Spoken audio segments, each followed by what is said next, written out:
Well, hello, everyone, and thank you for joining us for our series, our webinar series on the trades. And today we are lucky enough to be talking to a heavy equipment operator. So I want to welcome Harold. Thank you so much for joining us today. Thank you for having me. And before we get started, I want to, of course, thank the Ohio College Tech Prep organization for helping us to produce these videos. And I'm Cassie Barlow, the president of the Strategic Ohio Council for Higher Education, and happy to be your facilitator or your moderator for today. So we're going to go ahead and dive in and talk about the trades once again today. And like I said, we're talking with Harold Honeycutt, who is a heavy equipment operator, and he works at Wright-Patterson Air Force Base. So he's going to talk to us about his career and how he got to the position that he's in today. So let's start with really simple. What is the job of a heavy equipment operator, and how does it relate to Wright-Patterson Air Force Base's success? Okay. Basically, for the heavy equipment operator position, we have a wide variety of equipment, loaders, excavators, backhoes, dozers, you name it. But we also have the responsibility for concrete and asphalt. So all sidewalks, all curbs, all gutters, all stairs, this is all horizontal concrete. All this asphalt stuff. So every single road we have on base, every parking lot we have on base, and I'm pretty sure we have close to 131 miles of roads. That's like from driving here, Toledo. And then the last paperwork I saw said we had 984 football fields worth of parking spaces. So we have to maintain all that stuff on a regular basis.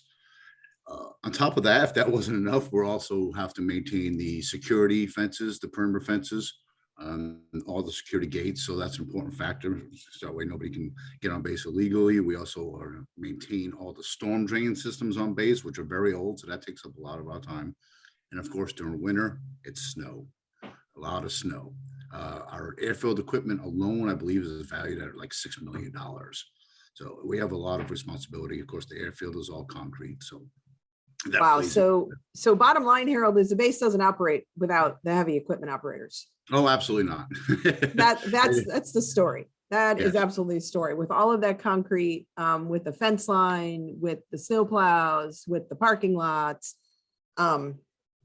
That's huge. I never quite imagined the number of miles of roads, as well as the number of spaces in terms of parking lots. That's incredible. So you have a big team that helps you manage this. Well, in the pavements equipment, we have roughly 20 personnel. Okay, very busy 20 personnel. Yes.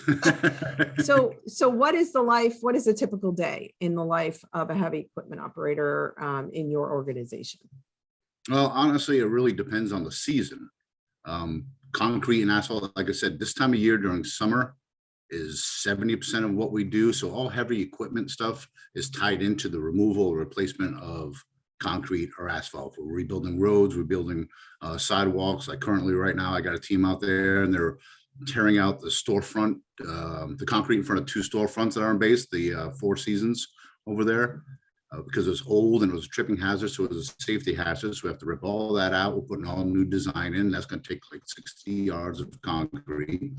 And I have another team who's ripping out older handicap ramps because they were put in the 50s, so they're not up to code anymore.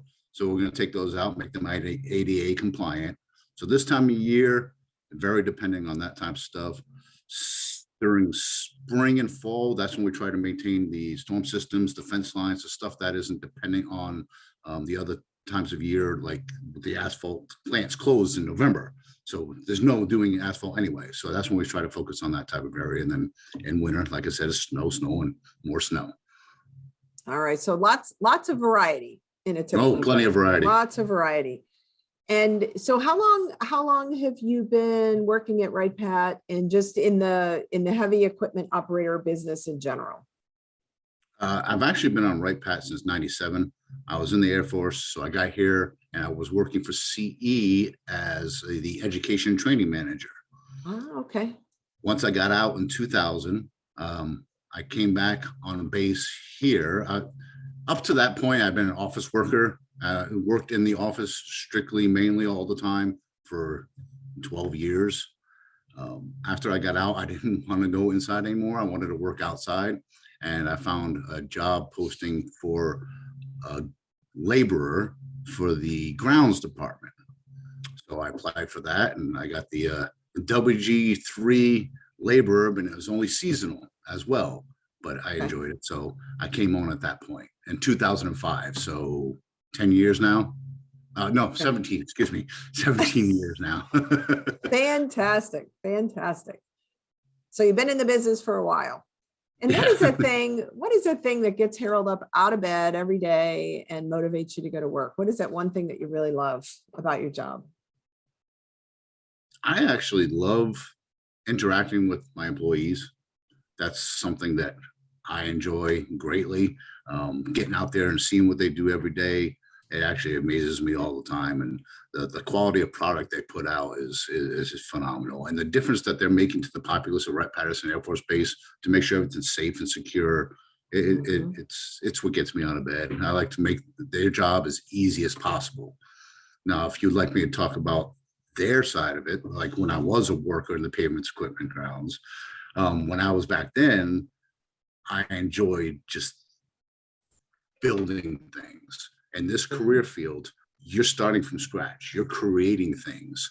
It doesn't usually exist before. If it does, you're ripping it all out, starting new anyway. So at the Uh-huh. end of the day, it's a lot of hard work. You're going to put in a lot of sweat, but you get to stand back and look at what you've created and have a sense of pride and accomplishment from that.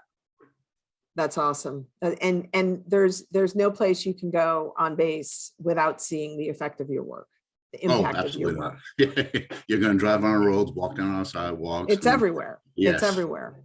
Awesome. And love the comment about the team too. It really takes a team to do this job oh, and to absolutely. do it right. So what would you say in terms of the day of a heavy equipment operator from, the guy on the line doing the work every day to your role? How many hours a day are in meetings, are in groups, or working on your own? Well, from my perspective, in my current position, meetings are one of those things that come with the job. Some weeks it could be once a week, but then there's others where you're 2 meetings a day, every day. It can really strap you down. I try to make sure I get out of my office. If you let it as a supervisor, you could be strapped to your desk all day long. And there's plenty to do. There's always enough to go around. But I always try to make a point of getting up, going out there, and taking a look and see what everybody else is doing. As far as the equipment guys, they don't spend a whole lot of time in meetings. Everything's outdoors. It's hands on. So um, they get out there and they get at it every day from that perspective. Awesome. And I am quite sure that they appreciate seeing you as well, and being able to connect with you, especially as someone who grew up through the ranks. I think that's probably important for them to see. Yes, well, we're working side by side because we all worked together at one point. Mhm. So I feel like it's my duty to make sure that they're taken care of. And Awesome. Awesome. So what's the biggest challenge then in your job? in my current position, my biggest challenge is probably emergencies or last minute tasks. We get that phone call, hey, this has to be done right now. We spend a lot of time planning and coordinating and make sure you got the proper teams because all of the concrete or the heavy equipment operators normally work in teams of threes or fours. That's how we get the job done. Most of the stuff we do can't be done as a single person. So Mhm. we got to make sure we have the proper people, all the equipment's ready on site, good to go. Materials are all there. So when you get that emergency, everything gets thrown out of whack and gets pushed backwards. For the actual equipment operator, the payments equipment operator, their biggest challenge when I was in the field is probably weather. Mm. That's a big factor. This time of year, especially if you're pouring concrete, weather has a a huge impact. There's so many different varieties of things that come into play. if it's sunny, if it's cloudy, if half of it's shaded, half of it's not. Is it going to rain? What's the ambient temperature? What's the dew point? Dew point. A windy day will dry it a lot faster than anything else. So there's many different factors. So overcoming the weather is a big deal. Uh, yeah, that sounds like a huge challenge. And it sounds like there's a little bit of meteorologist and have every heavy equipment operator as well. Yeah, you always have to watch the weather. Right. So a work environment, from what I heard, is inside, outside, primarily outside. And, potentially in the weather, a variety of from extreme heat to extreme cold. Exactly. Yes. This time of year, dehydration, heat stroke, that stuff is a real possibility, and it's a real danger. We train them all the time. We brief about that, what to do if something like that should happen. And this is a good team. These guys like working together. They're all good friends, so they watch out for each other. And that's very important when you're every equipment operator, a payments and equipment person. You have to watch out for your person next to you, because you don't want anything bad happening there. Yeah, things could go south very quickly with heavy equipment. I mean, it's dangerous. So absolutely. You need to be at the top of your game. Absolutely. Yeah. Not complacent either. Absolutely. Absolutely. What about being on call? Are you ever on call, or are any of your operators ever on call? Yeah, I'm on call 24/7, 365. There's no getting around that. And that's fine. That comes with the position. I understand that. As far as the heavy equipment operators, we have a standby roster, an on-call roster that we create based on seniority. And that actually begins in, my lights went off. That actually begins in April and goes through December, and only during those time frames. And it's a week long. It goes from Thursday to Wednesday. Don't ask me why Thursday and Wednesday. I have no idea. I've never been explained to me. That's when it is. And that's for emergencies. And given the number of people that we have, that means usually 3 times during that period, you'll have 1 week of standby. Because of snow, from December all the way to April, we actually go into 3 different shifts. So that there's somebody here at all times. We'll have a first shift, a second shift, and a third shift, 8 hours each shift. But then so that way someone's here all the time, just in case it does snow. And it always does, right? Oh, yes. Yes. Some years less than others, but you can expect that. So when you first started, and maybe talk about the not the person rolling out of the military, but the new guy that you're getting ready to hire. Let's talk about. Okay. That as a heavy equipment operator. So maybe somebody rolling out of high school or a trade school. What is that education or experience you're looking at in a new guy or a new gal? Yes. That's actually a little bit of a tricky question, because there's different paths. Obviously, you don't have to go straight into anything. We've actually hired 2 students. We recently teamed up with MVCC. Good. And from that, for 1 year, and then the following year, we had a student come in. It was part of their work program for that year. And then once they graduated, we actually hired them. We hired 1 person for grounds, and we hired another person for heavy equipment. So that trade pays off. They come in knowing a little bit to it. Yeah. As far as somebody that hasn't gone to school, if you want to be a heavy equipment operator on the outside, there's a lot of what they call unions. The unions for the heavy equipment actually put you in the journeyman program, or they put you in the craftsman program. You move up the chain that way. As you learn, then you get a different label. For me, when there's somebody coming in, when I'm looking to hire somebody, it varies all the time based on what my current need is. As you know, everybody's good at something. Not everybody might be good at everything, but everybody's good at something. So if at one point I have 3 people who retire in a certain period, and nobody ever quits, nobody ever leaves unless they retire, when they're all good at asphalt, then that's going to be my need at the moment. It's going to be asphalt. Okay. When it comes to hiring, a lot of the things that I look for, and I know you asked about skill, but honestly, attributes. are some of the things I look at. I look for a good attitude when I'm hiring somebody. Mhm. And this career field, if you've got a good attitude, a willingness to learn, and a good work ethic, we can teach you almost anything from scratch. Absolutely. You knew where I was going with that. So I did. based on what you need, there may be some certifications, but not necessarily a degree that leads to you. No, More of sort of on the job training. And if someone comes to you and says, "Hey, I really like the heavy equipment world, and I'm very, very interested in learning. And I want in, basically, I'm motivated."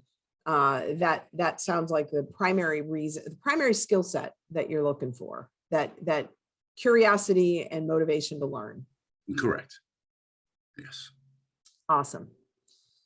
All righty. So let's just say that you run into a young man or a young lady who's interested in being a heavy equipment operator. What do you say to them? What's your advice? A lot of what I've said in that last question. Have a really good attitude. Don't be afraid of hard work, because it will be hard work. It's rewarding work, but it is hard work. Just don't be afraid to do hard work, and go out there and get some hands-on training. This is a career field where the more you do it, the better you're going to get. It takes time, it takes experience to learn and become really proficient at the job. So get out there, get some hands-on, and that'll be a big benefit. Awesome. All right. So go get some experience. Go figure out what it's like. And what about if you have the opportunity to talk to a teacher? What do you want them to say to the students? A lot of what I just Same thing. Okay. Yeah, Okay. pretty much. Hey, the way Okay. we look at it and the way we tackle things are pretty much across the board. Okay. Yeah, Awesome. So we want them looking for people who aren't afraid of hard work. exactly. And absolutely. Attitude goes a long way. It does. And that's been a theme for sure on these webinars in multiple different career occupational specialties. So not that there's a typical career path, but if I'm a new person joining the heavy equipment crew as a novice, basically as a newbie, what is the potential for me? Where if I have motivation and I want to continue to learn and I want to move up the chain, what are the options for me? Well, I can use myself as an example. So the current position, I'm actually a second level supervisor right now. Mhm. So as I said before, I came in 2005 and I started out as a WG3, which was at the time the lowest you could get if you weren't a student. And I was just a laborer. That's what my title was, laborer. It was seasonal. I worked hard and I became permanent. After I became permanent in the grounds field, you end up moving over. I actually switched over to the equipment shop, who hired in as a 5. So that went from 3 to a 5. And in the career field now, with the pavements equipment, the heavy equipment operators, it's a 5, 8, 10. So you're a wage grade 5, and then you're put in a training program. And the training program, once you meet each level, so if you can perform at an 8 level, then you get your WG8. If you perform at a 10 level, then you get your 10. So even within the career field itself, there's different steps and different ladders you can take that make you progress to get more money and get more pay and move up the ladder. Once you And go more from there, responsibility. yes, the higher you get, the more responsibility you get. From there, the typical path would be a work leader position. We have 2 within the pavements equipment shop right now. And from there, you would become the supervisor of the pavements and equipment shop, which is the first level supervisor for the 20 employees of the heavy equipment operators. From there, you would move up to my position, which is supervisor of pavements, equipment, and grounds. That's Okay. 2 shops combined into one. There's even more. There's the flight is in charge of all heavy repair, which includes carpenter shop, metal shop, obviously pavements, equipment, and grounds, and then the paint shop. Okay. So there's a lot of possibility. Yeah, I mean, if it sounds like if a youngster is interested in moving up that pathway, it's about hard work, it's about willingness to learn, and it's about good performance. And with all of those things combined together, there's there's a nice opportunity to continue to move up the pathway. Yes. Great, great. So if I'm that brand new student coming out of high school with that willingness to learn, and I want to be a heavy equipment guy or gal, where do I start? You said WG3 typically, or WG2 maybe for a student. What are the wages typically to start? Well, if you're a student, I believe WG1 is where you begin. And that's just while you're a student. Once you're Okay. hired full-time in the payments equipment section, it's depending on the experience you come with. If you come in, like I said, with my previous student, I put them in the 5, 8, 10 position. So that way they'll start off as a 5 and target to 10, which takes a few years to get that far. But if you come in with enough experience, I'll hire you straight as an 8 with a target of 10. So within a year or 2 or 3, depending on how quickly you learn, you can be earning the WG10 pay. Okay, which is what per hour? Is that in the 30s per hour? Right now, the WG8 starts out at $26.70 and tops out at $31.13, and the 10 starts out at $28.96 and tops out at $33.76 an hour. Okay, fantastic. So very, very livable wages. Oh, yes. Following that pathway. Okay. What did I not ask you, Harold? What did I miss? I was gonna say, I don't think much. You hit just about every topic. Okay. Okay. Well, I want to thank you again. I appreciate your time. I know that you're a very busy man, especially this time of year. So thanks for taking the time to be with us today. I really appreciate it. Absolutely. And one more shout out to Ohio College Tech Prep for helping us to produce these videos.